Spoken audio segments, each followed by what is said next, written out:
we presented you draft goals at the last meeting, and you gave us input, which we've added into this and separated into 5 different categories. I have a couple of questions and comments.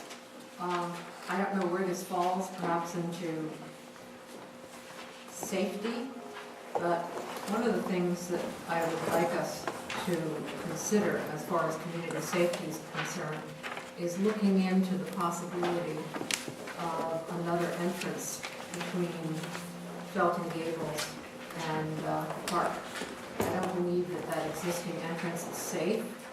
There are a number of bushes next to the tennis courts. It's a very isolated area. We also have the problem of the property owner that might occur at some point, and she's quite aged. But in doing the walkthrough of the park, there was that entrance that's sort of centrally located in the park. The wall is falling down and is a safety hazard as it exists right now. Steve, you're aware of this. And that might be something that, and it goes right onto the main street into Felton Gables there. It seems the ideal location is behind the police school. Right, and in addition to that, there are actually cones out there, or they were this morning. I guess because people think that the wall is going to fall down, or there could be some sort of safety issue. There's no issues with regards to the ground there, and it's not that far to the walkway. It's about a 7-foot space, but there was 4 or 5 cones that are out there. My understanding is that's part of the park master plan scope that they're talking about. But anyway, it could be included in this list. Also, under land use management and planning, it says expand code enforcement services. Now, anyone who knows me on this council knows that I see the look. Teresa knows that I had a lot to do with bringing code enforcement into the town, and it came kicking and screaming because a lot of people did not like the idea of code enforcement, and there was an issue of who was going to be doing the code enforcement and how it was going to be run. I remember words like Gestapo coming forward. I'm serious. So when you say expand code enforcement services, while I believe wholeheartedly in code enforcement services, and particularly the way we've been doing it with the code enforcement officer who does it in a friendly manner, not aggressive, not confrontational, unless there's absolutely no other alternative. What are we talking about when we say expand code enforcement services? Are we going to go through this line item by line item? Or I'm not. I'm I'm just picking. I've already skipped over. Let's go through each. I kind of thought they were going to go through the PowerPoint and walk it through it. I'd be happy to lead the council through some of the sections if you'd like. Well, the presentation, I think you've got in your packet. You've got obviously you've got your recitals up there, and you've got your what's up on the screen, and then you move into the finances for the revenue, and then go through. So why don't, since we've got the FY 2012-13 5 planks of the budget, why don't, if I could recommend, Deborah, we then skip to page 5 of 10 of the packets, which then has all the individual items broken out that go into each of these planks. Could we do that and then go into the numbers? Would that be, or do you recommend we do something different? Well, today's agenda, we had planned on going over the goals with you, and then the CIP budget, and then discussing the revenues at the end, if that's okay. Can we just quickly go through each of the goals here and keep down the list? Yeah, I think that's what we were thinking, kind of. And for me though, if I could, indulge me for just 1 second. Some of these look great, but the question is, what's the number? So, bike and pedestrian routes. Well, people walk along the road today. I think it'd be nice if we could have bike paths, but what's the cost? At what cost? So all these things, for me, it would be nice to know. Some of these are nice to haves. Some of them are gotta haves. But the thing is it all is based on a return on investment, or it's based on what the cost is, and does it outweigh other needs? So, and I have a hard time agreeing to any of these things personally, when I don't know what they're gonna cost. Yeah. And just one last point, and I want to also talk, this is a 5-year plan, and per Jim's comments when we had first had this meeting last time, I want to make sure that we're clear, or my recommendation, Bill Whitmer's recommendation, would be that we may say this is a great 5-year plan and these all sound great, but that in no way is we're going to look at these plans every year. We're going to update these every year. We don't want to have this thing where the budget gets approved and suddenly people just go off and say, well, it was in there, so I'm going. So each year is a different year, and I think Councilmember Dalby has suggested that on a quarterly basis, we review the budgets because our spending priorities and needs change. And I want to make sure that we all have an agreement on it, or that we have a debate to come to agreement in some manner, one way or the other, because we just can't go spending just because we put a budget together, or a 5-year plan. Thank you. If I could speak to process a little bit, I understand your concerns. It's a little bit of which comes first, the chicken or the egg. And staff has put forth these goals to ask the council what's important to you so that we can develop the numbers in the budget. Part of the CIP does have some of the programs that are part of the goals, but once we confirm the goals you're interested in, we will wrap that into the budget, and that will definitely be discussed at the introduction of the budget as a whole in May. So these are kind of preliminary workshops, so we can guide the development of the budget. And then absolutely, there's a practice of putting together a 5-year CIP, even sometimes 5-year projections for operating budgets. But you're only approving 1 year of expenditures. You're only approving a 1-year appropriations budget. The others are just forecasts for planning purposes. And we just adopted a purchasing policy which is going to bring back the majority of those CIP expenditures to you. We currently have a process of reviewing the budget semi-annually at mid-year, but we could clearly have a further discussion on a monthly basis if you'd like. But even if we were to approve, so let's say the DARE program, okay? The DARE program is a great program and it does great things in the community. But if the chief would come back and say there have been a rash of break-ins and we need to bring in additional patrol officers, that the council, I think, would probably say, well, the DARE program, even though it's included in here, might take a back seat and we suspend it for a year. So I want to make sure, at least from my own understanding, of how this all is going to work, because when you go with a 5-year plan, it's generally anticipated that you're going to spend the 5 years. Each year is set up. So I just want to, for me, I'd like to make sure that we're okay. Elizabeth? Yeah. Well, my understanding, and I met with Deborah and city manager last Friday and went through this, and actually I was given a printout of their initial draft, which has it listed, all the numbers 1 through 59 of the bullet points of all the goals. And they did take all of those, they created this list from what we had written down and given to them from our previous meeting. These are kind of the wish list, and so what I think Deborah and the manager and staff are trying to do is say, okay, take a look at this. Is there anything that you want to add to it, like Councilmember Keeson said, belt and gables, gates, and park to make it safe, in traffic safety, or any other things that you think, well, maybe this isn't so important and we agree to that. Then she'll go back, and staff will go back and create a budget associated with it. And then it's like building a house. I mean, we say you want all the external fixtures in it and features of the house, and then you get the cost on it, and you say, well, what's really important and what's not so important, what's going to match our budget. And that way a budget will be created. So just by approving these goals today, I don't think we're locking ourselves into anything that is going to be kept concrete, because we don't know what the costs are associated with this. Am I understanding that correctly? Yes. Yes. I think the one thing that's probably missing here is prioritizing. There's some things that are top priority we must do, there's some things probably lesser priority, and some that would be nice to do.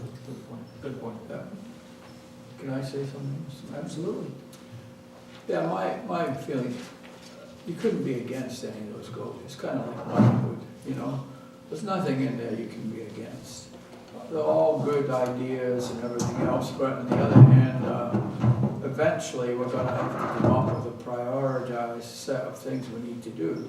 And one of the things when we prioritize things that sometimes people don't understand is, you know, if it's gonna cost $10, it can probably be done very quickly.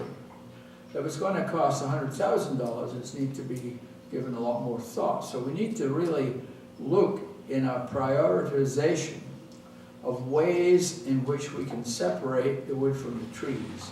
Because I've seen in other cases, things delayed because they weren't a high priority when they would only take 2 days to fix. And therefore, if we fixed them for 2 days, it would only delay everything by 2 days, and yet it would be a big benefit. So I think when we look at things like this, we need to look at the cost. I mean, if it's going to cost $2 million, it clearly needs a lot more scrutiny than something that costs $10. So my view is that this is a great list, but as I say, it's like motherhood. I couldn't be against any of those things. But eventually, we're going to need, as Bill has said, you know, to come up with a list of things that we think are, as Jerry says, prioritized, and then have a cutoff so that, I mean, one of the things about priorities, we never really know what our budget, what our revenues are going to be totally. We can estimate, we never know. So if you make up a priority list with costs, then you can cut them off at different places when you know how much money you've got. And so I think if we can do that, as I say, I think it's a nice list, but you know, we know we're not going to do all of those. So that would be my comment. So maybe we should go through and look at each of these sections. There are 12, for example, in community safety. Agree what's number 1, what's number 2, and go down at least to number 5 or 6, because those are the ones that are probably going to be where we're going to stop. Well, can't we do that on our own? I mean, We want to do that? I and think then that's send that something in? we can do on our own and send it in. I think that would take a lot of time right now.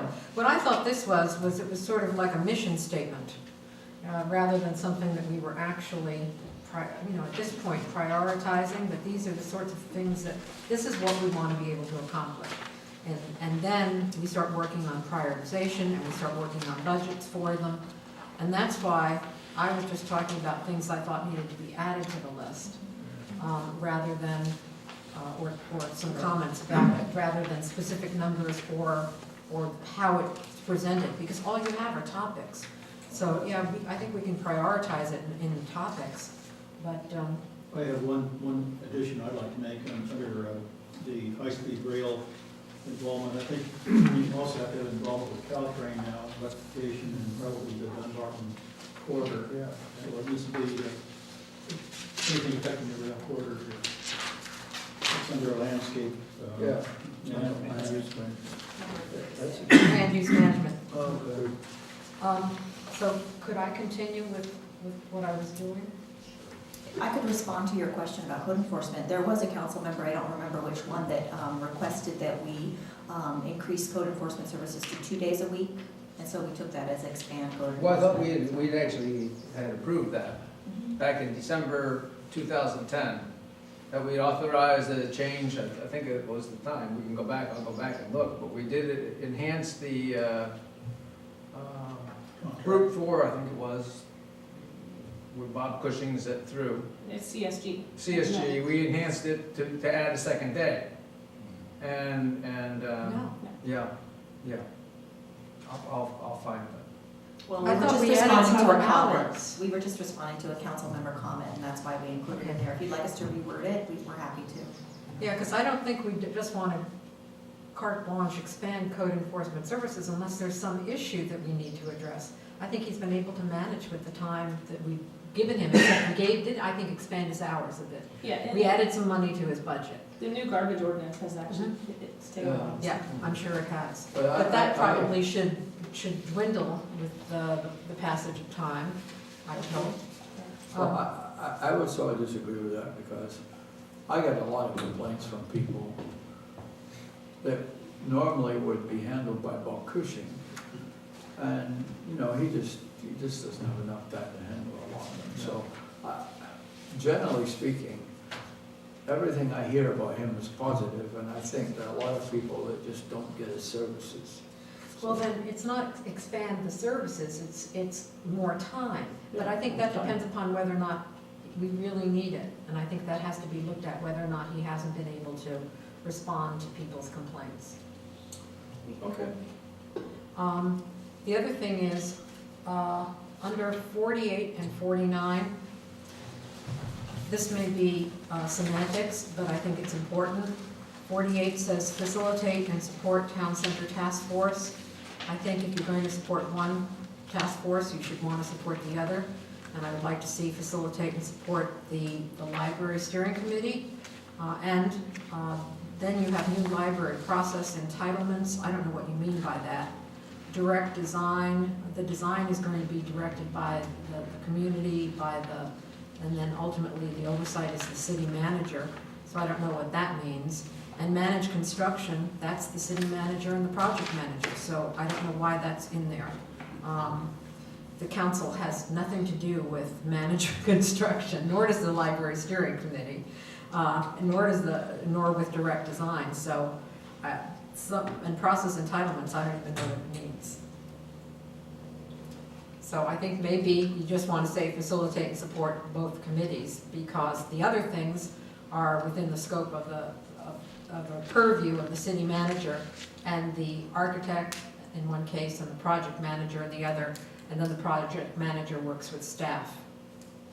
Well, all of these goals here are the council directing staff to accomplish certain things. So the fact that this is a town project, a town facility, I think that's the reason why we phrased it the way it was, because the town is going to, direct, along with all of the stakeholders. Yeah, but within that's in the project. contract, so it's not something that we need to put down as our goals, because that's in the contract, how the construction works. The managing construction is the city manager together with staff. So I don't know that should go in here. And then, with regard to number 57, the pavement construction index. I remember now, probably close to a decade ago, when we did the Nichols and Nolte report, more than a decade, we looked at the drainage and we looked at every street in town from a pavement standpoint. And as I remember Duncan talking about the standard, there's so many numbers that have passed through my mind in all these years, but I don't remember 75. It was 80. 80 was the number that he told me. No, I thought it was like 72. Go into the study. It was not, I don't believe it was 75, and I gave my copy of the study to John Danielson. So that you have my copy with all my notes and stuff, and I don't think that's the pavement index that we've been working with. You don't want to have it in there above 75. I think that's too high a standard, is my recollection based upon what they recommended for the streets. And then finally, there's nothing in here except for the phasing for Atherton Channel along Marsh Road. I think one of the goals should be a complete assessment of the channel and the state it's in. Now, we've worked really hard for the last 12 years on making sure that the part along Walsh Road, the western part of the channel, is stabilized, which it was not anywhere near. But we don't really know the status of the channel between that area, and down to where it ends on Atherton property on Marsh.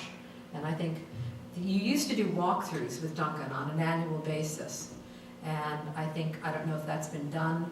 I don't know if there are other issues, but I don't want it to fall through the cracks the same way the upper channel did, to the point where we had 9 feet separating the channel from Walsh Road, a main thoroughfare into Western Atherton.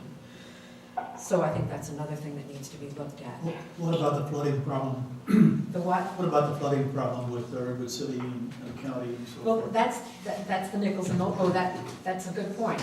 That's in the, whichever, I think it's the Nolte study was the drainage, and that had, millions of dollars that we were supposed to spend. I think it was a $25 million program. And we were thinking of how we could possibly fund that and looked at bonds and all kinds of things. That was So $50 million. for just the drainage, For one of the studies that we did, it came up to something like $52 million. and we haven't assessed what we've ticked off, what we've done, what remains to be accomplished, and what the status of those projects. My point really is our participation though with other agencies in trying to come up with a long-range plan in that. Well, You that's brought that true, up in the last but that's true of almost all of those other things. Some of those other things may also affect Yeah. other jurisdictions, and I think we need to go down that list of projects and the drainage study, see what we have completed, because some of them we have, a lot of the culverts It's on that list. yes, the Elena culverts, the culverts on the Upper Atherton Channel, but Fletcher, but we haven't done some of the main things, like Middlefield in front of the high school was a big one, because it affected Menlo Park. It was the interjurisdictional ones that were the most expensive, where they needed pumping stations. And then the other one was El Camino Real with Redwood City. So we should go back and reassess where we stand 10 years later as far as that multi-study is concerned. Thank you, Jerry. I would just add also one thing to sort of follow up my previous comments as far as priorities go. I mean, the Marsh Road wall is shown here to cost $2.2 million. Well, that clearly needs a whole lot more study than something that costs $20,000. So And also on a tie-in with this whole Marsh Road traffic thing, and not Absolutely. just do a piecemeal, but look at longer term. yeah, and that ties into what we can get from Menlo Park, That's possibly exactly for right. the Facebook EIR, and there's all kinds of things. That ties in with all the Menlo Park projects, because if you remember, at one point Menlo Park, a couple of years ago, was talking about, maybe not even a couple of years ago, but they were talking about the potential of putting another roadway over the channel and stabilizing it that way. Well, we had made a recommendation to Menlo Park, and I think that for us to throw something like that in our budget at this point in time, when we've said it should be covered by the Facebook situation, and it may also be partially funded by their Gateway project, for us to have all the costs associated with that in our budget, I think is flies in the face of us saying we need other people to contribute to it. And there was a study that Duncan did that validated the fact that is not normal wear and tear on the channel. The fact that the side of the wall that's deteriorated, I guess he did some patchwork a couple of years ago, but that needs real replacement is the wall that is near the traffic vibration. So it's definitely the cars going up and down Marsh Road that he had determined were the cause of the deterioration on that channel wall, which again ties into Menlo Park and these EIRs and these comments that they pretty much ignored. And that's why I said at our next meeting we need to raise that as an issue. I think, Mr. Mayor, Elizabeth, you'll be next. Mr. Mayor, I don't look at this as saying that Atherton's going to pick up all costs. I look at this as one of the goals we need to operate in. Looking at Marsh Road, I think there are even another facet to it. I think you're going to see more bike riders on that road. And I think that, we need to think about things like that when, not just the ditch and drainage. But really a longer term issue, we got to right away there. Right. Elizabeth, you wanted to add something? No, I just think that our discussions should be kept on a more general basis and not get down into such detail about each item. But it's very important, I know, and maybe there should be a study session about that or an ad hoc committee put together. And I know Councilmember McKeithen has worked very hard on the channel and is very knowledgeable. And so, I think it's worthwhile to look at, but we need to kind of keep moving on here. So why don't we take an action item as a council to go over this list and come up with a prioritization? I think that's a good point. And Deborah, should we just take what you've sent and then just change the numbers, or do you want to build like some sort of spreadsheet and send it out to everybody? You decide, you let us know how you want the input back. Well, And first, could you send us something with our comments included on it? Because now Yes. we've added something. Yes. Right. And then the other item is item 27 that I spoke with Teresa about on the charter city, and I'd like to talk to the council and just make sure that she would like to have some sort of agreement that at the last discussion on the budget, there were 3 council members that talked about, we'd like to really look into this. I believe it was council members Dobby as well as Carlson as well as myself. And so, I think it's an excellent idea. It's been bandied about for years, you know. We did it once when we were discussing the real estate investment tax. The only way we could do it legally was with a charter city. And that was a major impediment. But there has been recently, in the last 2 years, there was a city, I think on the peninsula, that switched from a general law to a charter city. Do you remember which one? I know it has happened. There were a lot of newspaper articles about it. So you might get a sense of not just the process, which we know, but the costs associated with it and. I can help that. I've actually been, as a consultant in the last 7 years, twice have been brought in to discuss the pros and cons with a couple of cities that then went forward, Dinuba and Solvang. We're not talking big cities, we're talking small cities. The big cities are almost all charter cities. Mm-hmm. And everybody thought for years that, oh, you have to be a big city to really benefit from the charter city aspects. And actually, I think the little cities benefit far more than the big cities. We particularly found that we could benefit financially a remarkable way if we were a charter city because of that real estate investment tax, because the only real industry we have here is building. And we couldn't do anything building and sale of real estate, and we couldn't, our hands were, we were tied.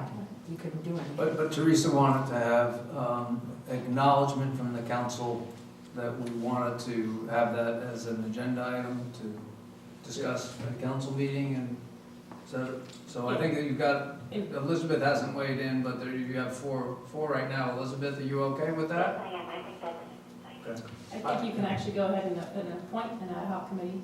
Or Well, let staff come back to you. There's actually 2 ways to form charters. You can have a charter committee that's appointed by the city council that goes out and essentially creates a recommended charter that then goes through a process. Or you can have a charter essentially that is created by the city council that is essentially like any other legislative action that you might take, which means either staff or a consultant comes up with a charter with input from the council. It goes back and forth until, I hate to use the notion of the procurement policies, but there is a give and take in this where, because the charter is actually a limitation on powers. It doesn't grant you anything.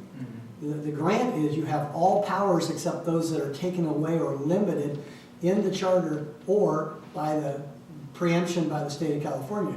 So then what becomes important is, like Kathy just said, not just REITs or the ability to ignore the public contracts code provisions on prevailing wages and things like that.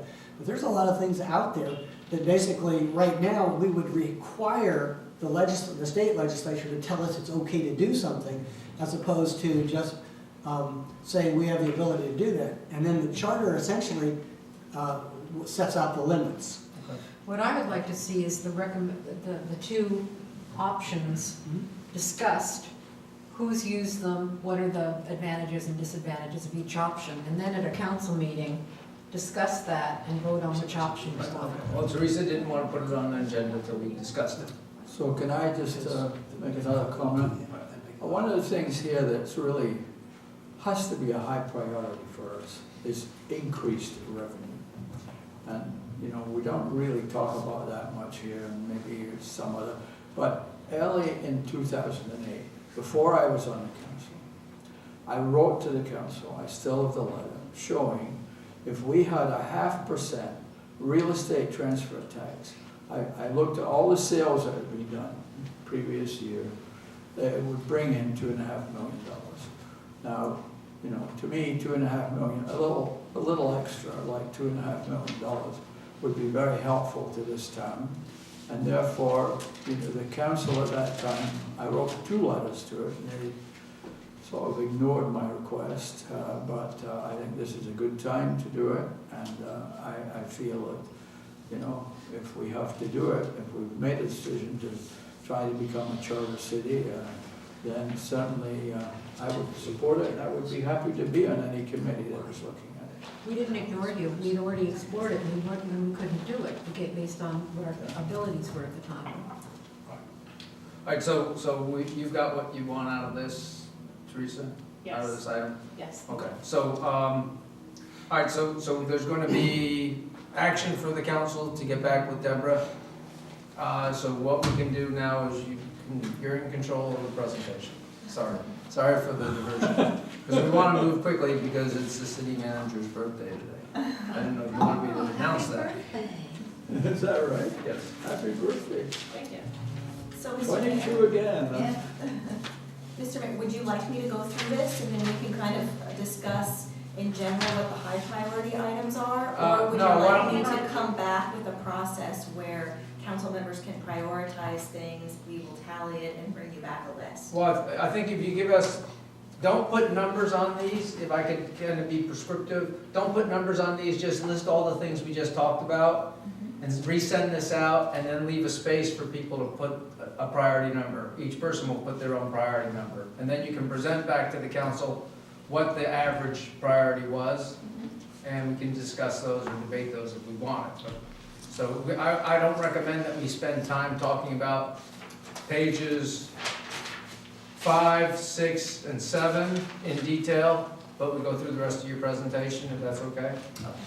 And Mayor, I received a text message from Vice Mayor Lewis, who's on the phone. She said she's missing a couple pages of the presentation. So if you could just be clear when we're talking about whichever slide we're on. Well, She's how got many an hour. priorities are we gonna have? I mean, to me, there are 59 priorities, doesn't make any sense whatsoever. I would limit it to 25 as far as priorities go. That would be my belief. So you give us a list, and then we drag them across into item number 1, 2, 3. And if you want to have them in categories, that's okay. Okay, maybe I will talk with you, Mayor, about All right. I've done it in certain ways, there's lots of different ways to prioritize goals, but I'll check in with you before we send something out to council.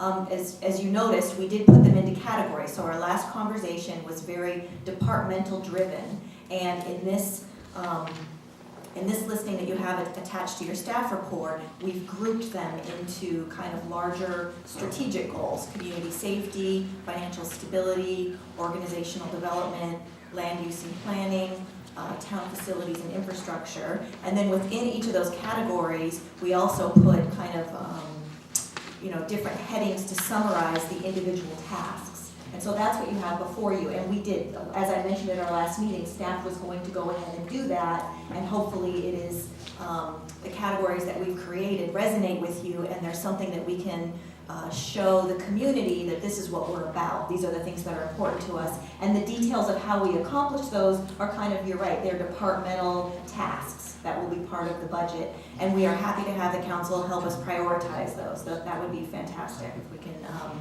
help in doing that. Staff did review these, and we do feel like the list that's before you are things that, maybe we can't accomplish them in 1 year, but they are things that we are ready to focus our attention on and to work on. All the things that are on this list, we've reviewed them, and we do feel that there are things that we can start to work on. So we would like to know what you see as priorities. I do like the categories. Thank So you. I kind of like seeing. Yeah. If you'd like to wordsmith any of those, you can email me comments or anything like that. Well, I would recommend that we prioritize items within each category. Yes. And That's that what I- way, because each department needs to know what council believes is most important. Absolutely. All right. We would appreciate All right. that. That would be So great. there you have So, and we did, we lumped them all together, so maximizing revenues on there, that is where we want to explore and study revenue enhancements of all types. You know, developing financial policies, a lot of the different items we spoke about last time has to do with having policies, making sure we're following policies and honoring policies.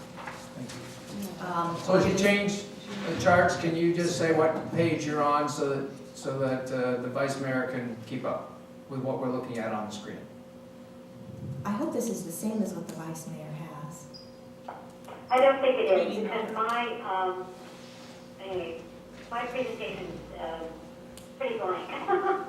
But I'll follow on. I've got the printout that you gave me, Deborah, Friday, and we'll go from there.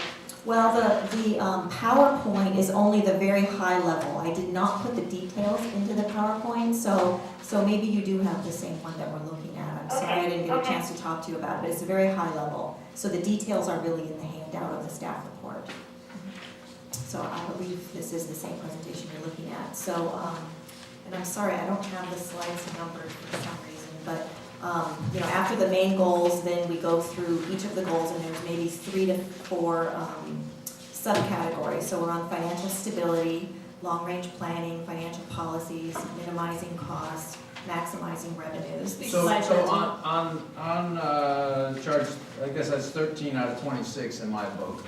I think one of the key things is be in the black. Now maybe that's what you're talking about with long-range planning, but to me that doesn't say operate in the black. Number 13 was develop a balanced general fund budget. So to me that means that you would like your current operating revenues to agree to your current operating expenditure.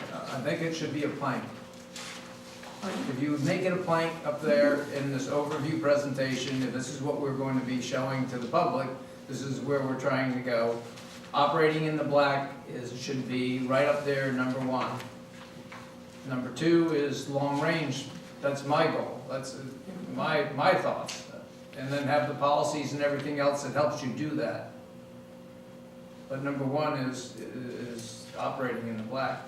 So don't you think that develop a balanced general fund budget is the same thing as operating in the black? Well, I'm reading the chart. It says financial stability, long-range planning. If you look at the details, number 13 on the details. Develop a balanced general fund budget? Well, we're not, but we said we're not going to look at those right now. We're looking at the PowerPoint.